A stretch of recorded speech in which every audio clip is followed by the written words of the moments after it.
ചങ്ങായിമാരെ അങ്ങനെ ശ്രീനന്ദ എന്ന് പറഞ്ഞൊരു കുട്ടി ചിക്കമംഗ്ലൂരിൽ നിന്ന് മിസ്സായിട്ട് 2 ദിവസമായി. അപ്പോൾ ഇനിയിപ്പോൾ നമ്മുടെ പ്രാർത്ഥനകൾ മൊത്തം വിഫലമായിട്ടുള്ളത്. കാരണം ആ കുട്ടി മരിച്ചുപോയി. അവിടുന്ന് ഒരു മരത്തിൽ തൂങ്ങി നിന്നിട്ടാണ് കണ്ടത്. അപ്പോൾ ആ ഒരു കാട്ടിൽ തന്നെയാണ്, വ്യൂ പോയിൻറ്റിൻ്റെ ആ ഒരു കാട്ടിൽ തന്നെയാണ് ആ കുട്ടിയുടെ ഡെഡ് ബോഡിയും കിട്ടിയത്. ഞാൻ വിചാരിച്ചതെന്ന് പറഞ്ഞാൽ ആ കുട്ടി എവിടെയെങ്കിലുമായിട്ട് സേഫായിട്ട് നിന്നിട്ട് പിന്നെ ആ കണ്ടെത്തുന്നവർക്ക് കണ്ടുകിട്ടുന്ന വിധം എവിടെയെങ്കിലും ആയിട്ട് ഉണ്ടാവുമെന്നാണ് കരുതിയത്. ഞാൻ നിങ്ങളോട് പറഞ്ഞിട്ടില്ലേ, ഞാൻ വീഡിയോ ചെയ്താൽ അധികവും എന്താ പറയണ്ടേ, വെറുതെ കാട്ടിൽ പോയിട്ട് വെറുതെ പിന്നെ ട്രക്കിങ് എന്നൊക്കെ പറഞ്ഞ് പോയിട്ട് ആൾക്കാരെ മൊത്തം ഫുള്ളാക്കുന്ന പോലെ ഒരുപാട് പേരുണ്ട്. അപ്പോൾ അങ്ങനെയുള്ള ഒരു സംഭവമാണെന്ന് വിചാരിച്ചു. പക്ഷേ ഒരിക്കലും അല്ല, നമ്മൾ ചിന്തിച്ച പോലെയല്ല. കാരണം ആ കുട്ടി എന്തോ വലിയൊരു പ്രശ്നത്തിൽ പെട്ടി. കാരണം വെച്ചാൽ ഒന്നിക്കൽ കാല് തടഞ്ഞ് താഴേക്ക് വീണതാവാം, അല്ലെങ്കിൽ ആരെങ്കിലും തട്ടിക്കൊണ്ടുപോയിട്ട് കാട്ടിൽ കാട്ടിൽ നിന്ന് ഉപദ്രവിച്ചതാണോ ഒന്നും നമുക്ക് പറയാൻ പറ്റില്ല. കാരണം നിങ്ങളോട് ഞാൻ പറഞ്ഞിട്ടുണ്ട്, കർണാടക ഭാഗത്ത് എന്ന് പറഞ്ഞാൽ ഒട്ടും സേഫ് അല്ല.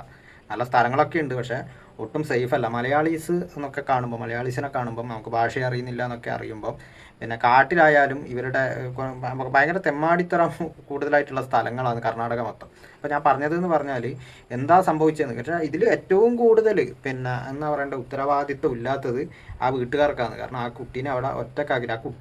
കുട്ടീനെ നോക്കിയിട്ടും കൂടിയില്ല. കാരണം അങ്ങനെ ഒരു സംഭവം മിസ്സാവണ്ടിക്കൽ കൂടെ ചേർത്ത് നിർത്തുമല്ലേ വേണ്ട. ഇപ്പം നമ്മളാണെങ്കിൽ തന്നെ നമ്മളെ കുട്ടികളായാലും വലിയ ആൾക്കാരായാലും നിങ്ങൾ അങ്ങോട്ട് പോവല്ല, നിങ്ങൾ ഇവിടെ നിൽക്കുമെന്ന് പറയുന്ന ഒരു സാധാരണ അങ്ങനെ ഒരു മര്യാദ കാണിക്കില്ലേ. അപ്പോൾ അതുപോലും അവർ കാണിച്ചില്ല. അവസാനം മിസ്സായതിന് ശേഷം എല്ലാവരും അന്വേഷിക്കണം എന്ന് പറഞ്ഞിട്ട് ഇങ്ങനെ നിൽക്കുന്നു. ഇപ്പോൾ ആ കുട്ടി മരിച്ചുപോയി.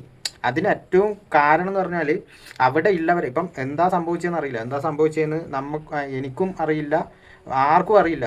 കണ്ടെത്തിയവർക്ക് കൂടി പിടികിട്ടുന്നില്ല ആ കുട്ടിക്ക് എന്താ സംഭവിച്ചതെന്നുള്ളത്. പക്ഷേ അതിന് കാരണക്കാർ എന്ന് പറഞ്ഞത് ഈ വീട്ടുകാർ തന്നെയാണ്. ഓൾറെഡി കർണാടക ഭാഗത്തൊക്കെ ആളുകൾ മിസ്സിങ് ആയിട്ടുണ്ടെങ്കിൽ തന്നെ ഒന്നിനും ഒരു തെളിവുണ്ടാവില്ല. നിങ്ങൾക്ക് അറിയാലോ, മറ്റേ ഇവിടെയൊക്കെ സംഭവിച്ചത് എന്താ പറയണ്ടേ, ഒരു അമ്പലത്തിൽ ഒരുപാട് പേര് മിസ്സിങ് ആയി പോയിട്ടില്ലേ. അപ്പോൾ അതേപോലെയുള്ള കഥകളും കാര്യങ്ങളൊക്കെ ഉണ്ടായിട്ടും കൂടി എന്നിട്ട് പറഞ്ഞാൽ ഒരു തെളിവും കാര്യങ്ങളൊന്നും അവിടെയൊന്നും കിട്ടില്ല. അതായത് കേരളത്തിന് പുറത്തൊരാൾ മിസ്സായിട്ടുണ്ടെങ്കിൽ തന്നെ അതിനൊരു തെളിവും കാര്യങ്ങളും ഉണ്ടാവില്ല. മരിച്ചത് തന്നെയാണ്.